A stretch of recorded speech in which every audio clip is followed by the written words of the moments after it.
Welcome to the Breakfast Leadership Show, where we interview global thought leaders on business, leadership, and life. Here's your host, keynote speaker, best-selling author, and chief burnout officer of the Breakfast Leadership Network, Michael Levitt.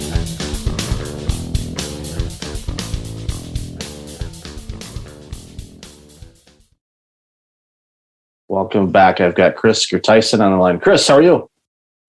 Great to be with you, Michael. Actually, record snowfall up here in Palmer, Alaska, where I'm from. So I've been digging myself out. My car's out all morning. But other than that, great. So record snowfall in Alaska that tends to get snow a lot. So, okay, yeah. Global warming, whatever. But anyway, well, great to have you on the show. And I'm glad you were able to dig out. So, and that you had power and all of that good stuff. So why don't you share a little bit about you with the audience and we'll dive into this conversation. Sure. My name is Christopher Gerteisen. I'm the CEO and a director of a company called Nova Minerals. This is our primary or public company, primarily listed on the ASX in Australia, but also on the OTC and also in Frankfurt. Our flagship project is here in Alaska, right in my backyard, the Estella Gold Project. And we've just been really working nonstop since about 2019. And the story is just amazing. You know, our first maiden resource, our first drilling program was in 2019. Our maiden resource back then was 2.5 million ounces.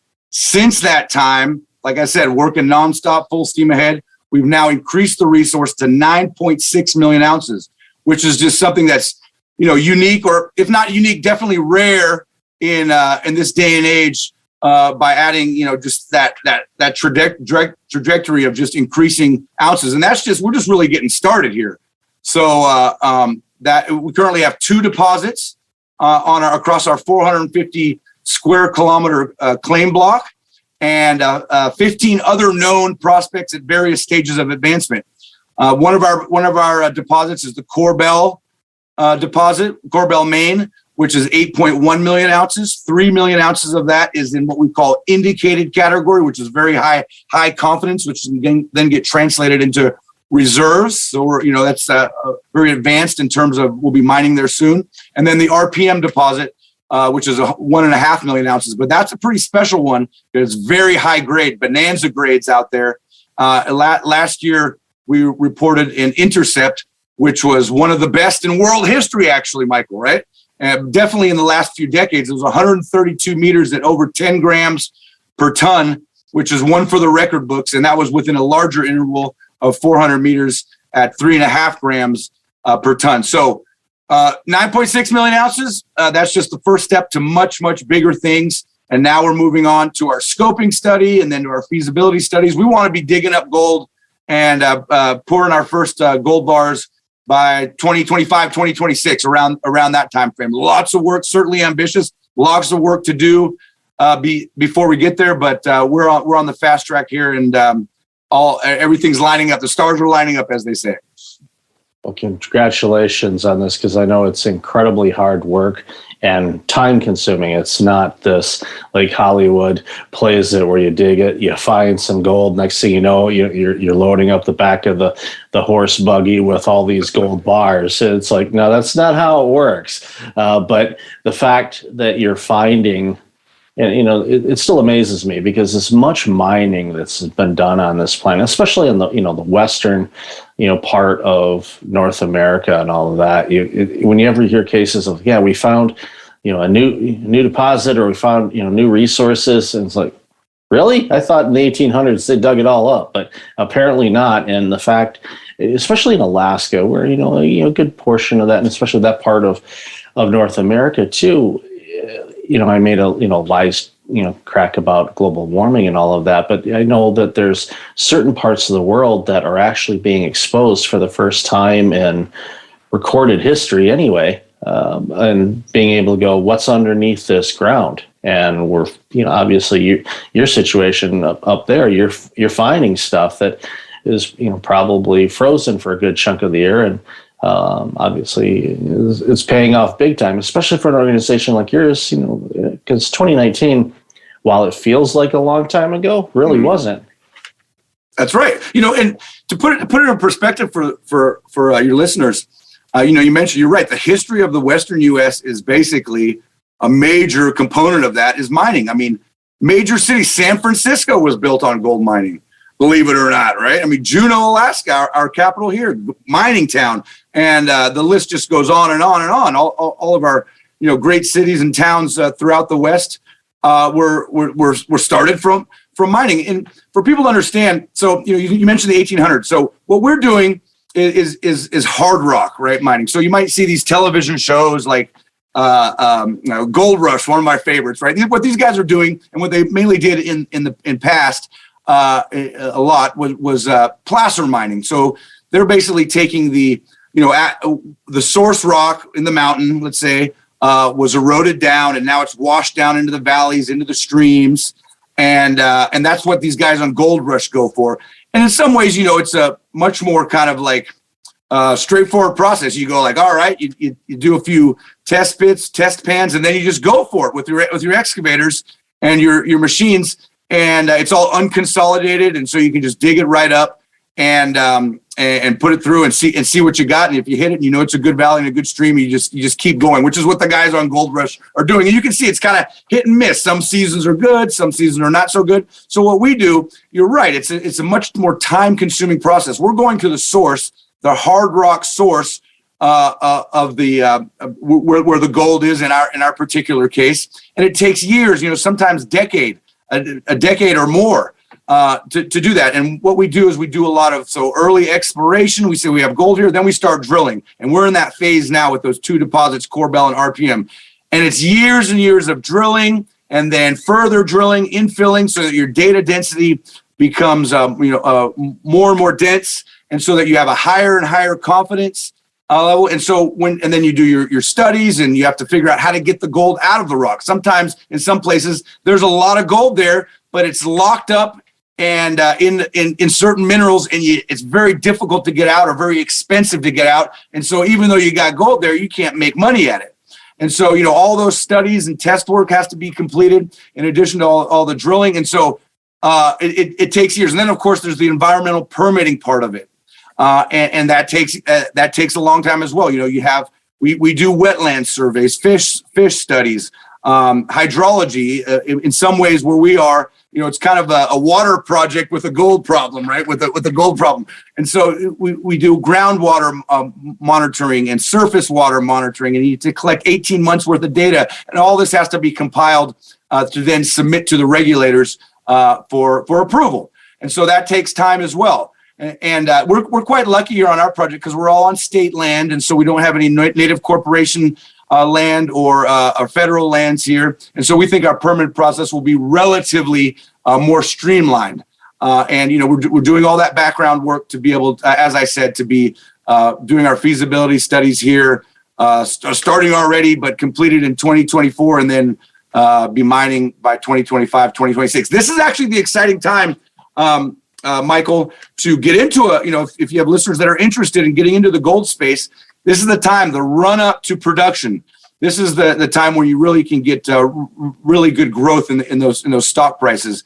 And so, NVAAF on the OTC, NVA over on the ASX, and QM3 in Frankfurt, just for an easy kind of link for people to look for what we're doing. And there's numerous lots of information on our website. We're just putting out a new one there. There's lots of other interviews, more technical interviews that I've done recently that you can find on YouTube and podcasts and things like that. So, And look, we're located in the Tintina Gold Province in Alaska. So this is right in the backyard of North America. This is the province in the area where the historic gold rushes took place, the Klondike, and all of these things you've heard of. This is where we are now. We know where all that gold from. Now we're coming and finding the source of these placer deposits, which the men of old were so successful at in some ways, right? And so this is where we are. Been one of the most prolific belts in recent times, with over 220 million ounces of documented discoveries, and some of these places in production now. In this belt is Alaska. Our license plate, our motto is the last frontier. For many things, but certainly for elephant, behemoth, large deposits. And that's certainly what we're onto here at Estelle. It's amazing work. And I said, the fields are ripe with it too, because there's so much that have been uncharted. And I love that you brought up, Alaska being the last frontier, because that's, what it is. It's like everything else we think anyway has been pretty much canvassed over, but there's still so much that we can find on this. And I agree with you too, from an investment standpoint, and this is not investment advice. We're not an investment show. Get your own financial advisors to help guide you. But with inflation as what it is, and people are looking for something that is rock solid. One of the things you do with investing is you want to get in early, just like the Amazons in the world. You wanted to buy Amazon stock 10 years ago. Yeah, you sure you could buy it now, but your potential for growth is definitely limited compared to if you would have got in a long time ago. The same thing with minerals and gold and exploration, and companies like yours that is on the cutting edge. You know what you're doing, and even to the point of you're on state land. So instead of 400 permits, you only have to do 397. I've worked with government before. It's a blast. I had hair when I started that, but again, it's one of those things where you know where things are. It takes time, but the research you've done and understanding the industry and understanding where things can be and all that, and the work that you're doing is going to pay off. And that's the thing of it is, it's like, because you won't know until you start. And once you start, you go, okay, this is where everything's lining up.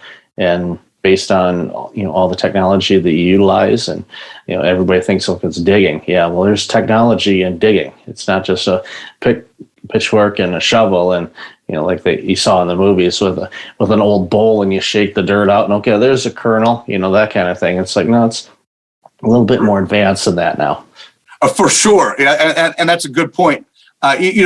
Technology, just like all other industries, just has been leaps and bounds in the mining industry as well. So, you in the old times, you kind of envision, okay, hard rock miners, a guy, with a little headlamp on there, and he's kind of running around in little tunnels. And so what we're doing here, just to kind of explain how we'll be mining, what we do is open pit mining, right? So we don't go underground. It's an open pit. So the mineralization is right on the surface.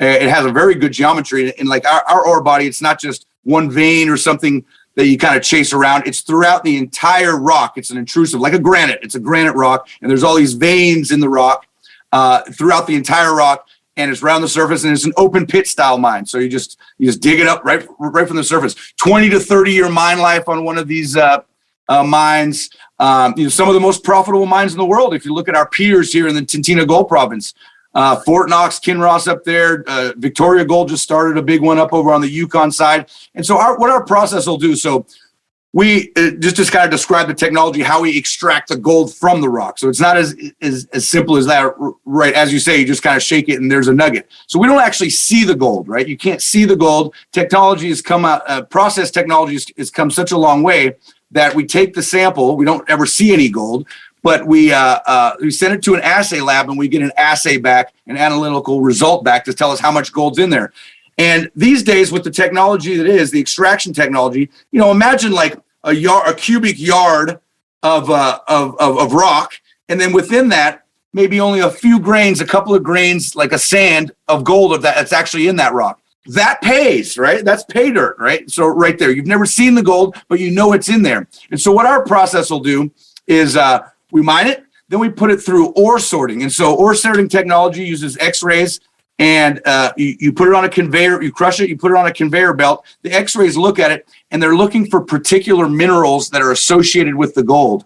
And then what that does is it separates the material that's kind of waste, rejected portion that doesn't have the minerals that we're looking for, and then the accepted portion. So we're able to take 0.4 gram per ton material, which is relatively low grade, and we're able to upgrade that to up to 6 grams per ton.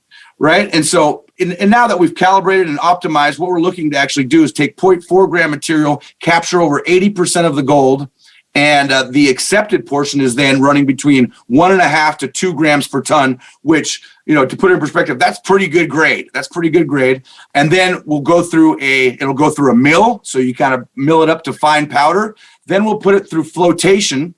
And flotation, kind of agitates the material. Certain minerals will rise to the surface. Certain minerals will fall to the bottom. That separates it. That's another concentration step. You take that concentrate, and then we'll regrind to much finer material, which liberates the gold even further, and then we leach it, and we get over 95% recovery like that. And so it's really good because separating all of that mineralized material, and it goes through the processing plant, then that material will be captured. Once we get the gold out, that'll be captured in a tailings facility, which we then, any type of potentially acid generating material will be in the tailings facility, which we then neutralize. And all the other rock is just neutral granite, and we can use it for construction material, roads, foundations for different buildings. And, that's the whole process. And so I simplified it, keep it simple, Michael, but, you can imagine all the engineering and technology that's involved in each one of those stages as we go forward. But that's kind of how we get the gold out of the rock, and you can see how involved in that. It's not as simple as just finding a nugget on the ground. I love the fact that, with the entire process that you described, which is obviously very, very elaborate and a lot of things going on, that the materials that aren't gold, you're finding other uses for them, which saves, the state, for example, for roads and infrastructure and other things, a ton of money, because otherwise they'd say, okay, we need more granite for whatever, or, countertops for kitchens, for example. It's a common one we tend to see. If organizations going out would say, okay, we're going to specifically go mine for that. But instead, because your organization is looking for this, you're like, oh, we've got this other stuff. So it actually, benefits you as well, because you're finding other resources that there's a market for. Yes, not as expensive as gold in some cases, but still, that byproduct of the work that you're doing is something that can still be, sold, monetized, and distributed in other uses. So that's awesome. Indeed. And so granite's great. You can have you crushing aggregate for, all these. Look around you. If you live in any town, everything has road base and everything has aggregate. Riprap, we call it, right? Big chunks of granite that you use to stabilize riverbanks for a bridge or something like that. So absolutely, the byproduct will have that. And just with our project alone, we'll be utilizing that just to, for our roads. And as I said, and so there's all these things. So with these processes I described, if your listeners, perhaps they have kids or perhaps they themselves are listening and they're looking for a career path, right? I think it's kind of like, there's not a lot of love in the mining exploration business right now, but these are great jobs, professional jobs. We're talking about geologists, mining engineers, process engineers, surveyors, all these kind of things. So, that might be a career path. Also, and just in the trade side, you can't find diesel mechanics in these type of jobs. These are the jobs we call dirty jobs, right? These are great jobs. You can't find enough people. These are entry level jobs, people making $100,000 a year because they can't find people. And so, people should consider this industry, because mining's never going to go away. In fact, it's only getting more with the whole EV green push. I'm not sure if people are aware, but to be able to turn that into a reality, electric vehicles, you need lithium, you need copper, you need cobalt. So mining is only growing, the mining industry. And so the jobs in this space are going, are prolific. They're everywhere. And if you look and you open your eyes to it, there's a lot of good career paths, and it's a great life, really. I'm an economic geologist, right? And so that's my background. And I remember when I went to my first geology class when I was in college there, and the professor said, "Welcome to Geology 101. This is your passport to the world." And certainly it has been. And so if you like that kind of a thing, I've been to some of the most off the beaten path, where there is no path, places in the world. I've been to Australia, and I used to work over in Southeast Asia, Laos, Thailand, Indonesia, all these places. So if you like travel and to see the world, opportunities there are there as well. If you like jobs where you like to be inside and you can do some outside work, right? There's that as well with this type of work. Lots of outside work and inside work as well on computers and all kinds of high tech software programs. And so it's a great balance. It's really something for people to consider for themselves or people they know, their kids or whatever. That's awesome career advice, and that's definitely something that a lot of people need as they're trying to figure out what they want to do. And since there was a study as we wrap up that I was at a conference a few years ago, and they indicated by 2030. Now this was before the pandemic, but they estimated that 25% of the jobs that exist today will no longer exist, not because of economic downturns or things like that, just because so many things will be automated and innovated and all of that those jobs just won't be needed anymore. So for those people that are in those types of roles, playing around on our planet and studying and mining and all of that kind of stuff is an incredible opportunity, and you should definitely take a look into it like what Chris does. So Chris, I've loved this conversation. Where can people find out more about you? Share that OTC symbol again and other information you want to share. Right. So OTC, our ticker is NVAAF, and then ASX on the Australian Stock Exchange, which is NVA. In Frankfurt with QM3. The go-to is our website, novaminerals.com.au. Don't forget that .au at the end, Australian domain name. And from there, you can access, we got a Twitter handle, and we do, what do we do? LinkedIn, and I believe that's it. Twitter, LinkedIn, and then again, go to YouTube and just type in Nova Minerals or my name, and there'll just be endless interviews going into much more technological depth that I'm talking to you now for people that are interested in that. But yeah, just everything can be accessed through our website, novaminerals.com.au. This is right in North America's backyard in Alaska. A gold rush is on right here. And so for your American listeners, this is an opportunity to take advantage of the coming gold rush. I should say, Michael, if you look at, gold's been money for 5,000 years, right?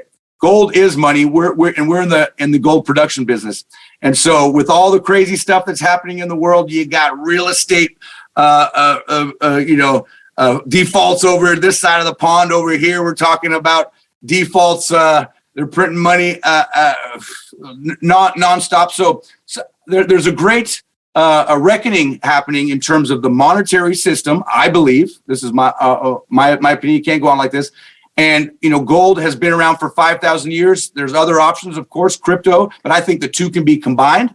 And so for your listeners, have a look at the gold space. And if you're interested in that, check out Nova Minerals. It might be a good option for you. Thank you so much for that, Chris. And I'll definitely have that information in the show notes. So continued success, Chris. I'll be watching for sure, and looking forward to you finding more gold in those hills. So thanks so much for your time today. Thanks so much. Look forward to doing it again in the future. Thanks for listening to the Breakfast Leadership Show, part of the Breakfast Leadership Network. Visit breakfastleadership.com for tips on empowering your business and your life.